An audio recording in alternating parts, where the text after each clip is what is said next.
महाराष्ट्र की सियासत में दादा के नाम से मशहूर अजित पवार का प्लेन क्रैश के बाद अचानक यूं दुनिया को अलविदा कह देना बहुत से सवाल छोड़ गया है। सवाल ये कि आखिर हादसा क्यों हुआ, सवाल ये कि हादसा कैसे हुआ, सवाल ये कि हादसे में गलती किसकी थी, जिम्मेदार कौन था, और इन सवालों के जवाब मिलेंगे जांच के बाद। लेकिन एक बड़ा सवाल उस पार्टी के नेताओं, पार्टी के कार्यकर्ताओं और परिवार के अंदर बेहद गहरे तक दाखिल हो चुका है कि अजित पवार के बाद उनकी पार्टी की विरासत को कौन संभालेगा। क्या अब पार्टी की कमान अजित दादा की पत्नी सुनेत्रा संभालेंगी, या फिर बेटे पार्थ संभालेंगे, या एनसीपी में अजित पवार के बाद नंबर 2 की हैसियत रखने वाले प्रफुल्ल पटेल संभालेंगे, या फिर कोई और संभालेगा, या फिर दो धड़ों में बटी हुई पार्टी और परिवार फिर से एकजुट होगा और उसके मुखिया शरद पवार होंगे। आखिर अब एनसीपी का भविष्य क्या है, चलिए इसको समझने की कोशिश करते हैं। नमस्कार, मैं हूं अविनाश और आप देख रहे हैं एबीपी लाइव। वो कहावत तो सुनी ही होगी, the show must go on. राजनीति का भी यही फॉर्मूला है, the show must go on. इसीलिए तो ये सवाल खड़ा हुआ है कि अजित पवार के बाद अब एनसीपी का मुखिया कौन होगा, क्योंकि 28 जनवरी की सुबह तक तो ये सवाल कहीं था ही नहीं। एनसीपी के मुखिया के तौर पर, महाराष्ट्र के उप मुख्यमंत्री के तौर पर अजित पवार बारामती में चुनाव प्रचार करने जा रहे थे, लेकिन वो बारामती पहुंच नहीं पाए क्योंकि उन्हें लेकर जा रहा चार्टर्ड प्लेन क्रैश हो गया और उसमें अजित पवार की मौत हो गई। हादसा इतना भयानक था कि प्लेन में सवार सभी 5 लोगों के शव छत विछत हो गए। महाराष्ट्र की राजनीति के सभी बड़े नेताओं, परिवार के लोगों और समर्थकों की मौजूदगी में उनके अंतिम दर्शन के लिए हजारों लोग उमड़ पड़े। और फिर समर्थकों के मन में वो सवाल खड़ा हो गया जिसकी बात मैंने पहले की थी कि अब एनसीपी का मुखिया कौन होगा। इसमें सबसे पहला नाम है अजित पवार की पत्नी सुनेत्रा पवार का। लंबे समय तक लो प्रोफाइल रहने वाली सुनेत्रा पवार ने साल 2024 में शरद पवार की बेटी सुप्रिया सुले के खिलाफ बारामती से लोकसभा का चुनाव लड़ा। भले ही सुनेत्रा वो चुनाव हार गईं, लेकिन उस चुनाव ने उन्हें एक नेता के तौर पर स्थापित किया और वो उस छवि से बाहर आ गईं जिसमें उनकी पहचान सिर्फ अजित दादा पवार की पत्नी के तौर पर ही थी। अभी वो राज्यसभा की सांसद हैं, लेकिन एनसीपी में जिस तरह की खींचतान पहले से चली आ रही है और जो अजित पवार के जाने के बाद से और भी बढ़ेगी, उन परिस्थितियों में सुनेत्रा पार्टी संभाल पाएंगी, इसको लेकर पार्टी के अंदर ही मतभेद है। ऐसे में एक और नाम निकलकर सामने आता है और वो नाम है पार्थ पवार का। पार्थ अजित पवार के बड़े बेटे हैं। छोटे बेटे जय पवार राजनीति से दूर अपने बिजनेस में लगे हुए हैं। पार्थ 2019 से सक्रिय राजनीति में है। उन्होंने 2019 में लोकसभा का चुनाव भी लड़ा था, लेकिन हार गए थे। उस हार के बाद पार्थ राजनीति में सक्रिय तो रहे, लेकिन इतने नहीं कि टूटी हुई एनसीपी में अजित पवार के जाने के बाद से खाली हुई उस जगह को भर सके, क्योंकि उनका सियासी अनुभव भी कम है, उम्र भी कम है और पिछले 5 साल में वो अपना ऐसा कैडर भी नहीं बना पाए हैं जो उनके साथ कंधे से कंधा मिलाकर खड़ा हो सके।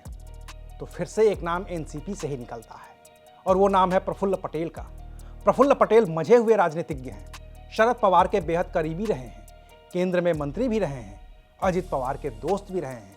तभी तो जब चाचा भतीजे की जोड़ी टूटी और पार्टी के भी 2 हिस्से हो गए तो प्रफुल्ल पटेल शरद पवार का साथ छोड़कर अजित के साथ आ गए।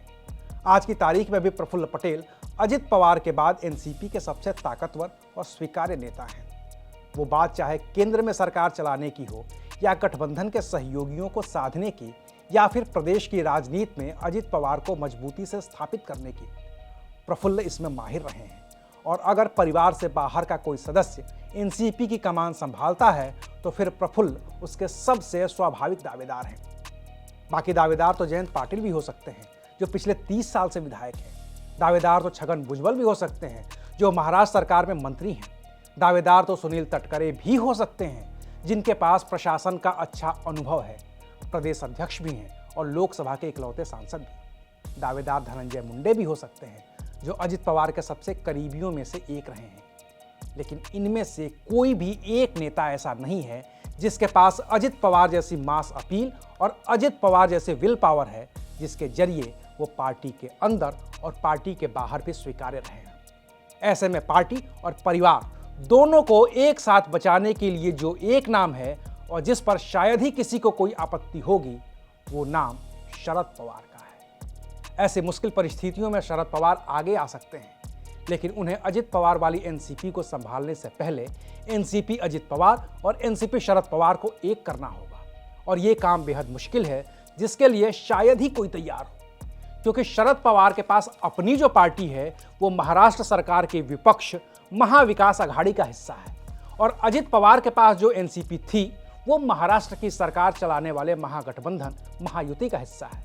ऐसे में शरद पवार के पास सिर्फ दो रास्ते हैं, या तो वो खुद भी महायुति का हिस्सा बन जाएं, तब पार्टी एक होगी, या फिर वो अजित पवार के लोगों को सरकार से बाहर निकलने को राजी कर लें, तब पार्टी एक होगी।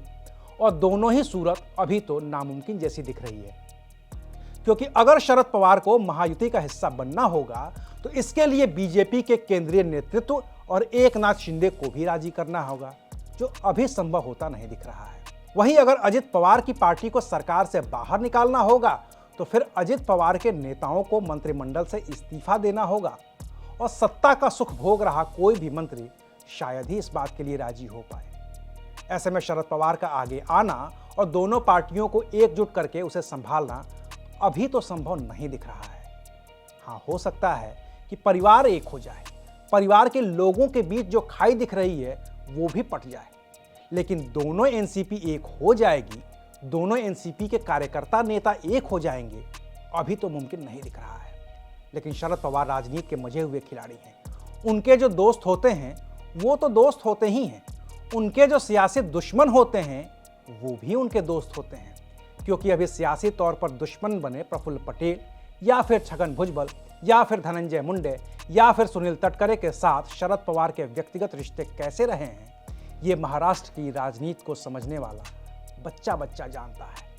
इसलिए इस सवाल का जवाब देना अभी तो थोड़ी जल्दबाजी है। शुक्रिया, आप देख रहे थे एबीपी लाइव।